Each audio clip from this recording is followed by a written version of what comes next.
আজ যে ঘটনাটি আমি আপনাকে পাঠাচ্ছি সেটি একটু ভিন্ন। এই ঘটনাটি ঘটেছিল আমার নিজের সঙ্গে একটি ট্রেন যাত্রায়। আমরা সবাই চট্টগ্রাম থাকি। ঘটনার দিনের তারিখ মনে নেই আমার, তবে ঘটনাটি শীতকালের। আমরা ঢাকায় এক আত্মীয়ের বিয়েতে গিয়েছিলাম। অনুষ্ঠান শেষ করে আরও 10-12 দিন ঘুরে বেরিয়েছি। আত্মীয় স্বজনকে দেখা, পুরনো বন্ধুদের সঙ্গে বসা, শহরের রাস্তাঘাটে দল বেঁধে ঘোরা, ঠিক যেরকম হয় অনেকদিন পর সবাই একত্র হলে। ফেরার সময়টা এসে পড়তেই মনটা খারাপ হয়ে গেল। ঢাকার ঠান্ডা আর উৎসবের রেশ ফেলে কারোরই যেতে ভালো লাগছিল না। তারপরও চট্টগ্রাম ফিরতেই হলো, কারণ বাড়িতে বাবা একা ছিলেন। তার স্বাস্থ্যের অবস্থা খুব একটা ভালো ছিল না। বিয়ের অনুষ্ঠানে তাই তিনি যেতে পারেননি। আমার স্পষ্ট মনে আছে, সময়টা ছিল 23 কিংবা 24 ডিসেম্বর। সেই সময় প্রচণ্ড বৃষ্টি হচ্ছিল। বৃষ্টির জেরে ট্রেন লেট করছিল। সেই দিনটাতেই আমরা টিকিট কেটে নিলাম। আমি ট্রেনটির নাম বলছি না, মনে নেই, তবে আমার মনে হয় সন্ধ্যা 6টা বা 7টার দিকে ট্রেনটা ছাড়ত। আমরা সেদিন একটা কেবিন নিয়েছিলাম, পুরোপুরি বন্ধ করা যায় এমন ছোট্ট একটা কেবিন। সামনে ভালো মানের দরজা, ভেতরে 4 জন বসার মতো জায়গা, উপরে নিচে ঘুমানোর মতো ব্যবস্থা ছিল। আমাদের সঙ্গে যারা পুরুষ যাত্রী ছিলেন তারা অন্য বগিতে ছিলেন। দুঃখিত, আমি আমার পরিচয় দিইনি। আমার নাম আসমা। আমি সে সময় ইন্টারমিডিয়েট প্রথম বর্ষে পড়তাম। ঘটনায় ফিরি। বাইরে আবহাওয়া খারাপ, হালকা টুপটাপ বৃষ্টি পড়ছিল। প্ল্যাটফর্মে নরম কাদা, ঠান্ডা বাতাস। ট্রেন ছাড়ার পর জানলার কাছে জলবিন্দু গড়াতে লাগলো। বগিতে লোহার গন্ধ, ভেজা কাপড়ের গন্ধ, চায়ের ধোঁয়া, সব মিলিয়ে অদ্ভুত এক পরিবেশ। ট্রেন চলতে চলতে 3 ঘন্টা কেটে গেল। ট্রেন যাত্রায় যে বিষয়টা আমার সবচেয়ে ভালো লাগে সেটা হলো প্রতি আধ ঘন্টা অন্তর অন্তর কেউ না কেউ এসে ডাক দেয়। চা বিক্রেতা, আবার কখনো ডিম বিক্রেতা, কখনো বোতল পানি বিক্রেতা। আমি মনের ভেতরে একটা ছোট্ট দায়িত্ববোধ অনুভব করি, যেন কারো ডাক ফেলতে নেই। যখনই কেউ আসে আমি কিছু না কিছু কিনে নেই। চায়ের কাপ হাতে হালকা ধোঁয়া, ঠোঁটে গরমের তাপ, জানলার বাইরে বৃষ্টি, ভেতরে ফিসফাস।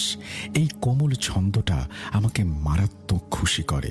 তবে কেবিনটাতে দরজা লাগানো ছিল বলে বিক্রেতারা ডাক দিয়ে সাড়া না পেলে দরজায় আলতো নক করে জিজ্ঞেস করত, আপনাদের কিছু লাগবে? তাদেরই আসা যাওয়া রাত 10:30টার দিকে থেমে যায়। এরপর আর কেউ কিছু বিক্রি করতে আসে না। সবাই জানে এই সময়ে মানুষ ঘুমিয়ে পড়ে। অকারণে বিরক্ত করা ঠিক না। প্রায় রাত 12টা বাজে। আমার খালা আর আমার আম্মু ঘুমিয়ে পড়েছেন। আমি তখন একটা ফোন নিয়ে বসি। রাতে আমার ঘুম আসে না, তাই পড়তে ভালো লাগে। একটা নোবেল পড়ছিলাম। বাইরে তখনও সামান্য বৃষ্টি। বগির জয়েন্টে ঠক ঠক শব্দ, দূরে লোকোমোটিভের নরম গর্জন। ঠিক তখনই দরজায় টোকা পড়ল। প্রথমে ধড়াস করে ওঠার মতো ভয় পেয়েছিলাম। তারপরে ভাবলাম হয়তো আমাদেরই সঙ্গে আসা অন্য বগি থেকে কেউ এসেছেন। ধীরে ধীরে নিচে নামলাম। দরজার কাছে গিয়ে খুব কম আওয়াজে জিজ্ঞেস করলাম, কে? বাইরে কে? কোনো উত্তর এলো না। দরজা আলতো করে সরিয়ে বাইরে তাকালাম। কাউকে দেখা গেল না। খানিকটা দ্বিধায় পড়ে দরজাটা খুলে বাইরে উঁকি দিলাম। 2 পাশে যতটা দূর চোখ যায় ফাঁকা করিডোর, শুধু বাতাস আর ট্রেনের ঝিম ধরা শব্দ। ভাবলাম হয়তো ভুল শুনছি। ফিরে এসে সিটে শুয়ে পড়লাম। কয়েক সেকেন্ডও পার হয়নি, আবার কড়া নাড়া। এবার টোকাটা স্পষ্ট, দ্রুত, একটানা। বুকের ভেতরটা ছ্যাদ করে উঠল। ভয়ে আমি আমার খালাতো বোন রাফিয়াকে বললাম, আপু, বাইরে কেউ টোকা দিচ্ছে। সে অর্ধনিদ্রায় উঠে বসে জিজ্ঞেস করল, কে? আমরা সবাই চুপচাপ অপেক্ষা করতে লাগলাম টোকাটা আবার ফিরে আসে কিনা। কিন্তু আর কোনো টোকা এলো না।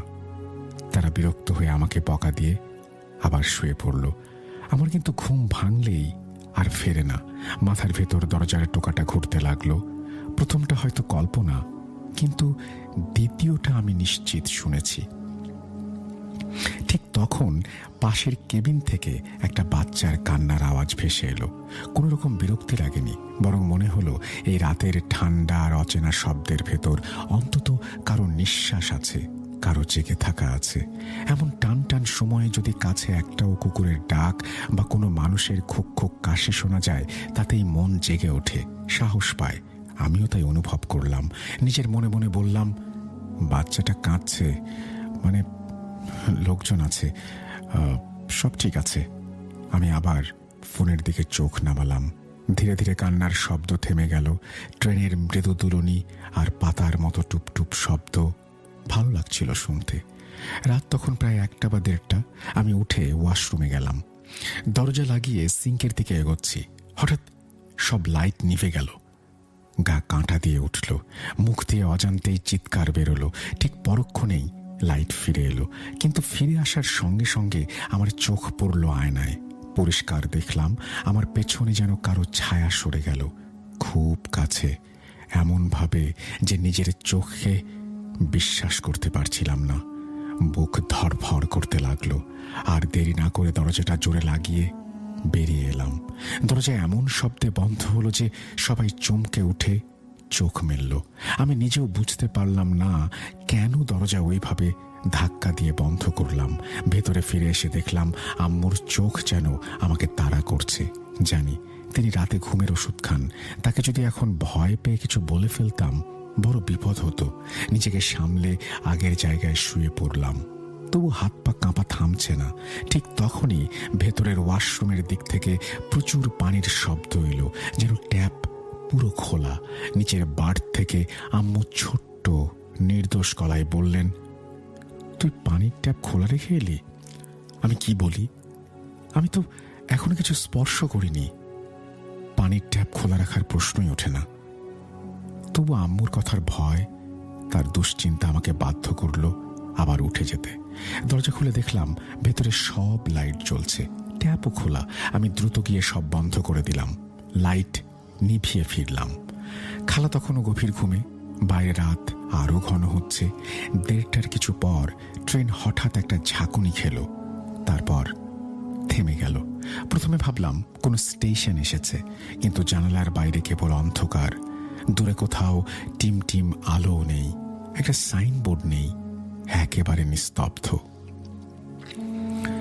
এই সময় পাশের এক কেবিন থেকে মহিলাদের কথা বলার শব্দ এলো।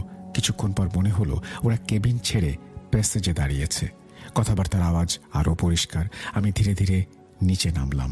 দরজা খুলে আলতো ফাঁক করে বাইরে তাকালাম।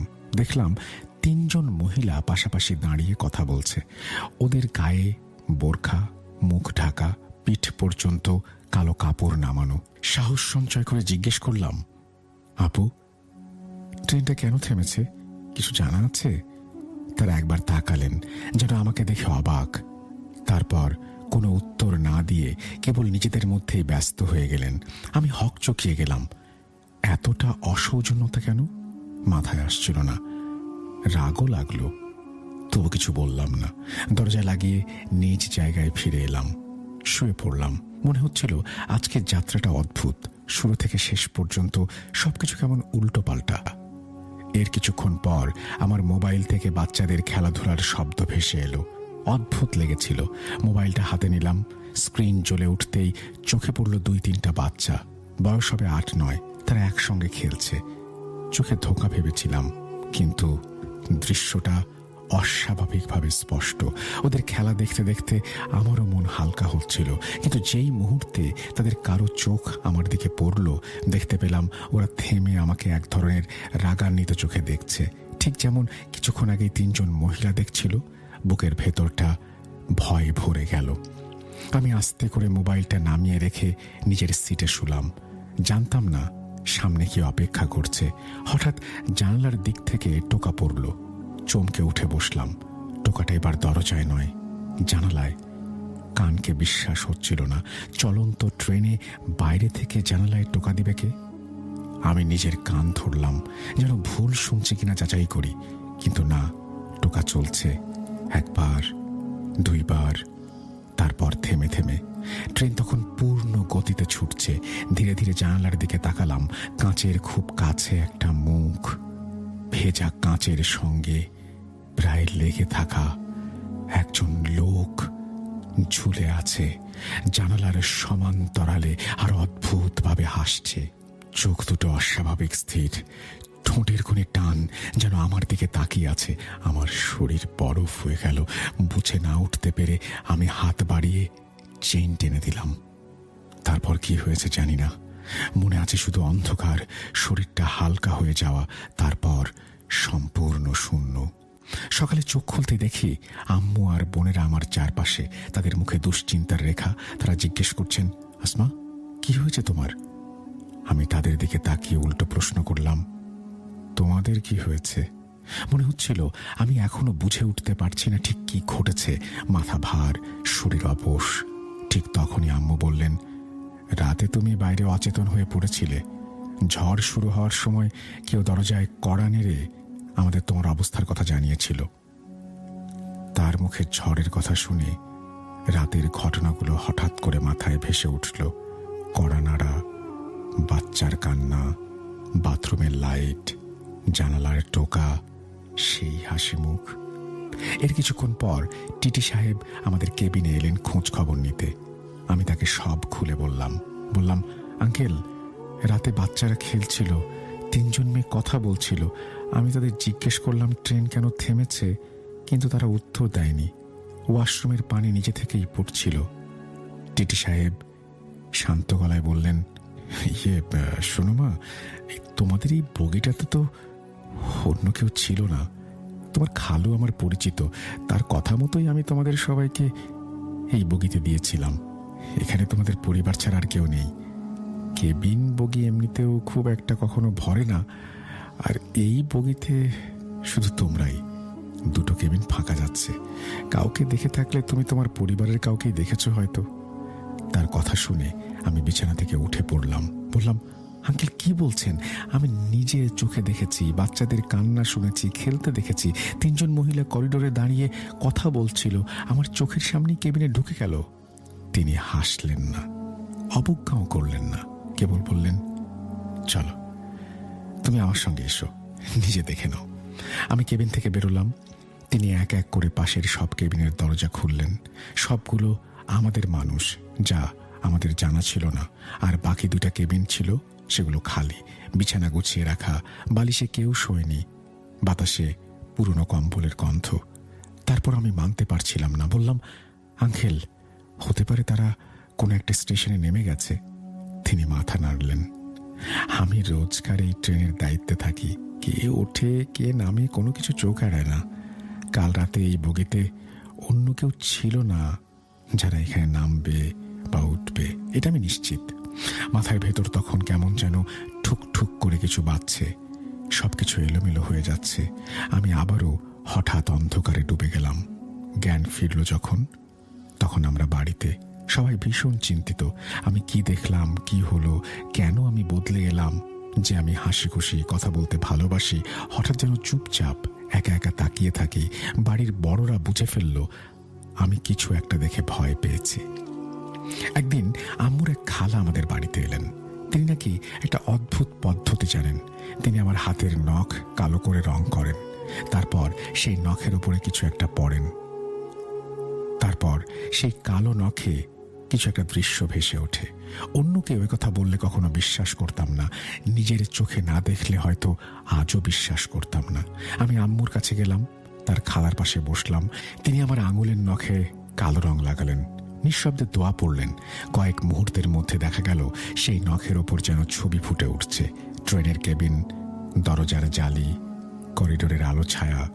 আমি দাঁড়িয়ে আছি, দরজায় কড়া নাড়ার শব্দ, বাচ্চার কান্না, সব যেন ছোট্ট পর্দায় চলা সিনেমা। আমি হতবাক হয়ে তাকিয়ে রইলাম। আমি যা যা দেখেছি, যা যা ভুলতে চেয়েছি, সব সেখানে আমার নিজের আঙুলে। আমি আম্মুর খালাকে একটা কথা বলেছিলাম, জাপানি। এই শব্দটা বারবার কেন জানি না আমার জিভে এসে আটকে যাচ্ছিল।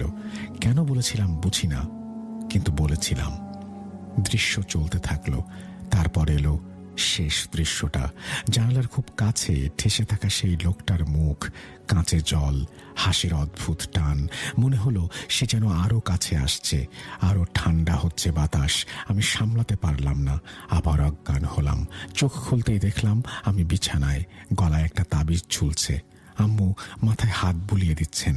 খালাম্মা বলছেন, তোমাদের বগিতে জিনেদের একটা পরিবার ছিল, তারা তোমাকে লক্ষ্য করছিল, তোমার দিকে বারবার নজর দিচ্ছিল। তুমি চুপচাপ থেকে সবকিছু দেখেছিলে বলে তারা ভাবছিল তোমাকে আরো বিরক্ত করবে। আজ থেকে সেই জিনেরা আর তোমাকে বিরক্ত করতে পারবে না, ইনশাল্লাহ। কথা শুনে বুকের ভেতর অদ্ভুত স্বস্তি এলো, কিন্তু সঙ্গে সঙ্গে অন্যরকম একটা শীতল অনুভব হলো। মনে হলো কাল রাতে যা দেখেছি তা কল্পনা নয়, আমি সত্যি দেখেছি। আর সেই সত্যি জিনিসটা মানুষ ছিল না। এরপরের দিনগুলোতে অনেকবার নিজেকে প্রশ্ন করেছি, ট্রেনের করিডোরে বাতাস কি আমাকে ধোঁকা দিয়েছিল? কাচের ওপরে জমে থাকা জলবিন্দুগুলো কি মুখ বানিয়েছিল, নাকি সত্যি সেই তিনজন মহিলা, সেই বাচ্চারা, সেই হাসি মুখ জানালা ভর করেছিল? যতবার ভাবি ততবার মনে পড়ে টিটি সাহেবের চোখের ভেতরকার মৃদু উদ্বেগ, তার নীরব নম্রতা। তিনি আমাকে কষ্ট না দিয়ে সত্যিটা বলেছিলেন। আর আম্মুর খালার নখের পর্দায় ভেসে ওঠা দৃশ্যগুলো, সেগুলো তো কারো তৈরি করা নয়, আমার নিজের স্মৃতি থেকেই সেই দৃশ্য উঠে আসা। সময় গড়িয়ে গেছে, আজ 15 বছর পার হয়ে গেছে সেই রাতের ঘটনা, এখন 15 বছরের অতীত। তবু এই ঘটনার কথা মনে পড়লে শরীরের লোম দাঁড়িয়ে যায়, পিঠের ওপর শীতল বাতাস বয়ে যায়। যেদিন প্ল্যাটফর্মে বৃষ্টির পানি গড়াচ্ছিল, যেদিন দরজার ওপারে কেউ না থাকা সত্ত্বেও টোকা পড়েছিল, বাথরুমের লাইট নিভে গিয়েছিল, জানালায় টোকা পড়েছিল চলন্ত ট্রেনের ভেতরেও, চোখ বন্ধ করলে আজও সেসব শব্দ শুনি। আপনারা বিশ্বাস করুন বা না করুন, আমার দেখাটা আমার নিজের। আমি জানি সেই রাতে আমি একা ছিলাম না, কেউ ছিল, সে ছিল অদৃশ্য। হয়তো তারা কিছু করতে চায়নি, কেবল আমার চলমান জীবনের কাছে এসে নিজেদের উপস্থিতি জানান দিয়েছিল। আর একটা কথা, সে রাতে যদি দরজায় কড়া নেড়ে কেউ আমাদের খবর না দিত, আমি হয়তো আরো বড় বিপদে পড়তাম। কে ছিল সে? কিভাবে জানলো? আবার কেন কেউ আমাদের কেবিনে এসে বলল এসব প্রশ্নের উত্তর আমার কাছে নেই? প্রিয় লিসেনার্স, এই ছিল আজকের ঘটনা। আশা করছি আপনাদের ভালো লেগেছে। ফিরে আসবো আবার নতুন কোনো ঘটনা নিয়ে। আসসালামু আলাইকুম, এই বলেই তিনি তার ঘটনা শেষ করেছেন। আশা করছি এই ঘটনাটি আপনাদের ভালো লেগেছে। যদি ভালো লাগে অবশ্যই আমাদের জানাবেন।